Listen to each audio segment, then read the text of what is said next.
our favorite cartoon in early history has been linked to racism. Wow, did you expect it to be Mickey Mouse? I didn't expect that either, but here we go. So we all know who Mickey Mouse is. We all know what he looks like, right? Mickey Mouse is one of the most iconic characters created in 1928. But Mickey's designs were influenced by the minstrel shows. Remember the minstrel shows? I talked about this a lot on my channel. So the minstrel shows is where these racist white people would go to the white masses and the white audience, right? And they would put on blackface. And they also would put on white gloves. I bet you never knew that. They would put on white gloves and perform and entertain the white masses while mocking black people. These people, these sick people, really said, you know, I want to dress as a black person. And did it to perform for the white masses. Look at him. He is so happy to be performing this. Like, this is his best act yet. And listen to what the guy says at the end about him.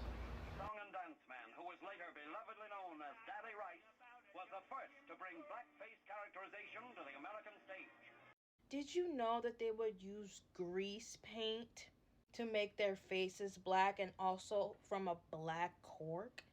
Like, what the fuck? So, the minstrel performers and Mickey Mouse have some similarities. Now, let's name them. So, firstly, the gloves, the white gloves. In the minstrel shows, the white gloves will be used to accentuate hand movements while they were performing, you know, mocking black people and performing for the white masses. This was a key tool to be used in the silent film era. Now, Mickey's gloves is used to distinguish his hands from his body. But it's just kind of insane to me that they got that from the racist ass minstrel shows. Because this trope is from the minstrel iconography. Means is that they relied on stereotypical racist caricatures of black people and perform like that. However they think a black person acts, making them goofy, silly, happy, like a coon.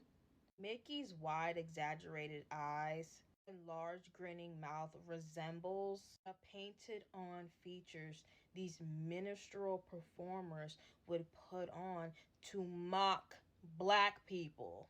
Like, it's just kind of insane to think about. Like, something as simplistic as this has something to do with the minstrel shows. Let that shit sink in. Use traits to put on blackface makeup that these minstrel performers would put on to entertain the white masses. It's honestly so disheartening and sad to think that Mickey Mouse stems from these minstrel shows with the white gloves, how his eyes look, his wide ass grinning mouth, his color scheme. And early animation drew heavily from minstrel shows in aesthetic and performance style. Just like this cartoon I was showing you guys, how these just look like a whole bunch of animals. You would never think this is some racist shit, like they just colored the animals like that. Well, stems from minstrel shows too. It was just normalized back then. It was okay to do. Early animation is heavily inspired by minstrel shows. They want to portray black people as happy, silly, clownish, like a coon. Just racist assumptions about black people being docile or foolish. So, pretty much, like I already said, Mickey's entire visual is based on these minstrel shows. It's based on blackface iconography. He is a blackface caricature styled for animation. So I just want you guys to pay attention to this clip that I'm going to show you. that Mickey Mouse is doing. Now, you would think this is just regular shit. You know, he's just having fun, you know? Like, no kid or adult would pretty much think, like, nothing of this when I seen this either. But this goes way deeper than just him performing and using his little hand gestures and just acting the way he acts.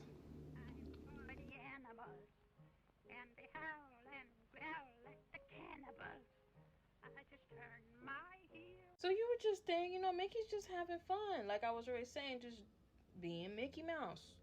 But no, this performance style actually stems from the minstrel shows. Like, it was just okay back then to do. So pretty much their inspiration for Mickey Mouse was minstrel shows. They said, you know what, we're gonna take this racist shit, let's put it in Mickey Mouse. Hurry up, paint it, hurry up, black, white, put the gloves on. Crazy. The performance style of minstrel shows build around tropes like happy-go-lucky coon. Disney cartoons in 1920s and 1930s, they were just doing a whole bunch of fuck shit, just like Bugs Bunny, just like Tom and Jerry. It was just okay back then to do. They were just putting racial stereotypes out there, racist caricatures out there, like money flying in the air, like it don't matter, you know. It really did not matter back then. They did not give a fuck. This is who they are. And they say, you know what? I like this racist shit. Yeah, fuck them. Let me put this out there. Like, that's insane.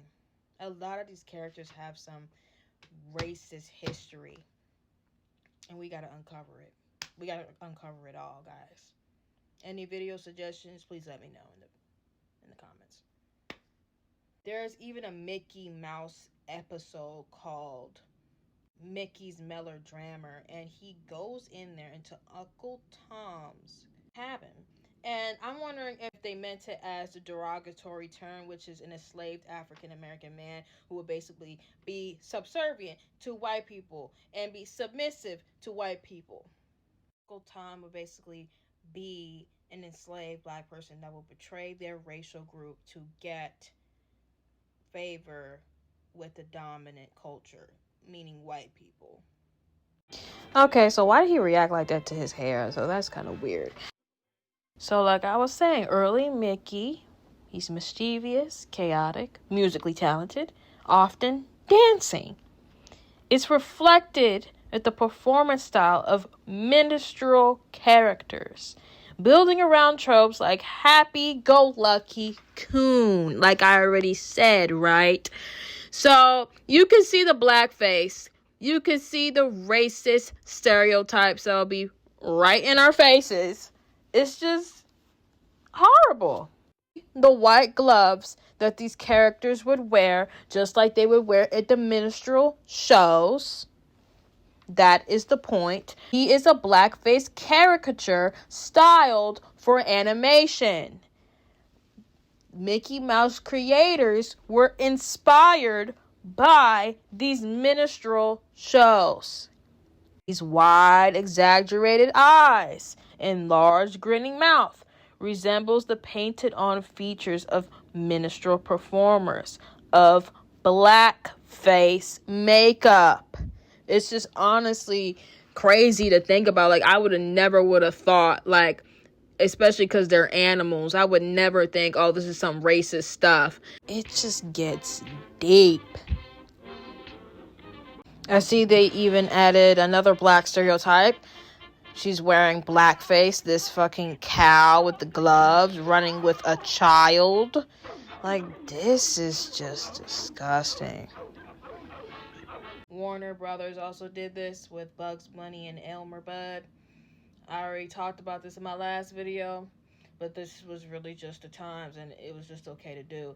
No breaks for black people. They come home to watch some cartoons, and they just see some caricatures making fun of them, mocking them.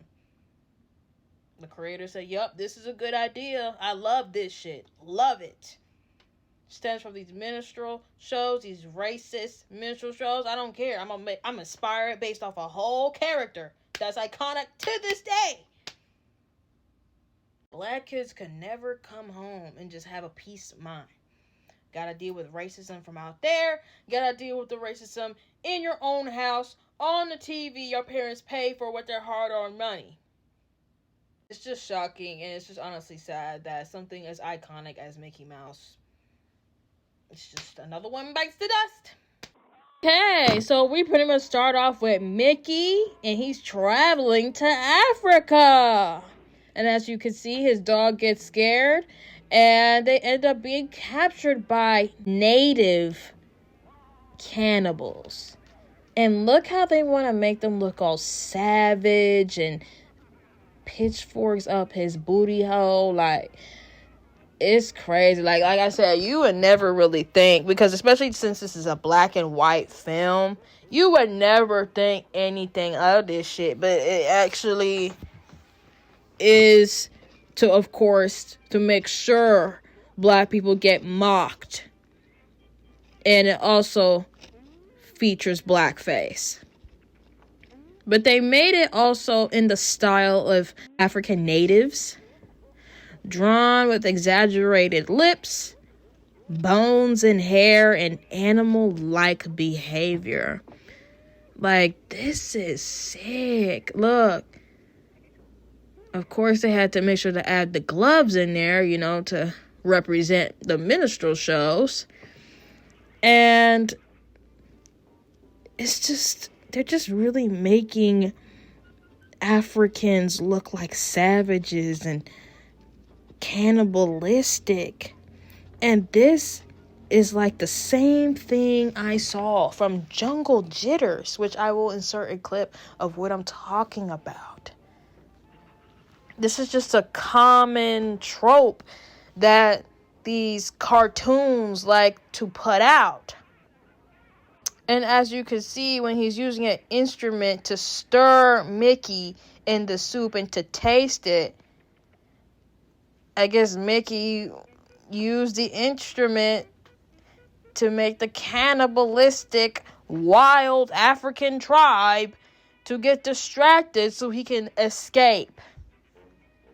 Look how they want to make these African tribes look like buffoons, using their asses once again to play the drums. I'm telling you, this is a trope that they like to depict. Once again, they do the same blackface. And that actually reminds me of Mammy from Tom and Jerry. I guess that's the same look they wanted to go for. And they want to eat this salesman. I just wanted to show once again that they would get these African tribes to look like buffoons, look like coons, and play with instruments the wrong way. Like, they're foolish, clownish, silly. Like, it's crazy.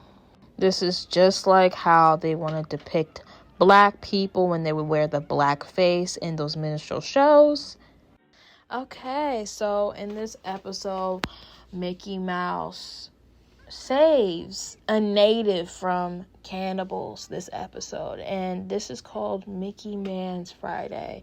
So when he first meets him, they're discussing each other's names. He said, "Oh, I'm Mickey." He's like, "No, you're not Mickey. I'm Mickey." And he's just basically like, these creators are trying to make him look like, oh, look, the dumb little native, he doesn't know his name and shit like that. Like, and it's just crazy to me because this is literally the white savior trope. Like, he saves him from these cannibals, and then he puts him to work because that's what he was telling him to do. Like, we're going to put in some work right now. And this native is just so grateful to him. So he puts in that work. He uses his feet. Like, come on now. Like, it's really how they making them look. It's crazy. We got to keep doing this. Just like I was saying in the other video. We got to do the blackface. We got to do the black caricatures. We got to do the racial stereotypes. We got to keep doing it. Clearly. So Mickey Mouse already told him, like, listen, your friends come back, they're going to end up dead. We already saw him when he put his finger to his neck. So he built a contraption to basically get rid of these native islanders that are just so savage and cannibalistic and unintelligent. And once again, the rescued native that's submissive to Mickey Mouse, which is the white savior trope, he's grateful to him. He's trying to put in that work to basically get rid of his colleagues. Like, literally, like, the cannibalistic natives. And it's just so crazy to me at the end of the episode, he has this man tied up. Like, I keep saying this, but you just really wouldn't think a thing about this episode. Like, oh, he just wants to help him, you know? He's just unintelligent. He's just an unintelligent, submissive native that Mickey saved. This isn't really nothing to it. But there is. He has this native tied up after he helps him, being the submissive, grateful native that the creators wanted him to play, right? Because they created the show. They created the episode. So, yeah, this is just shocking, and I have nothing else to say about this. Okay, well, this was a long one. Let me know what other types of videos you guys want to see and want me just to cover. Put it in the comment section, and that's pretty much it. If you want to follow my social medias, I'll be in the description. Bye!